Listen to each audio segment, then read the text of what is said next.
আমার সব টাকা চার্জ করে ফেলাইলো। হাই হাই রে, 500 টাকা দিব। হাই হাই রে গাইজ, আজকে আপনাদের এমন একটি নাটকের কথা বলবো যে আপনার নাটকটি দেখলে অনেক মজা পাবেন। নাটকটির নাম হচ্ছে কিপ্টে বাড়ির সংসার। মানুষ যে এত পরিমাণ কিপ্টে হয় আমি নাটকটা না দেখলে বুঝতে পারতাম না। বাড়িতে আসার পর দেখলো যে পরিবার হিসেবে রান্না বান্না করতেছে। পরিবারকে বললো, তোর আজকে রান্না করিস না, কালকে দাওয়াত আছে, বিনা টাকায় দাওয়াত খেয়ে আসবো।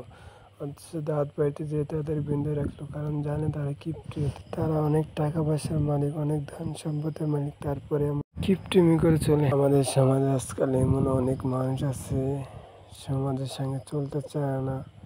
আসলে এমন মানুষের সঙ্গে চলাফেরা করা যায় না, এদের থেকে দূরে থাকাই ভালো, তাদের একা করে দেওয়া ভালো। কারণ তারা তো এই মানুষের সঙ্গে চলতে পারে না, তারা তো নিম্নমানের মানুষ।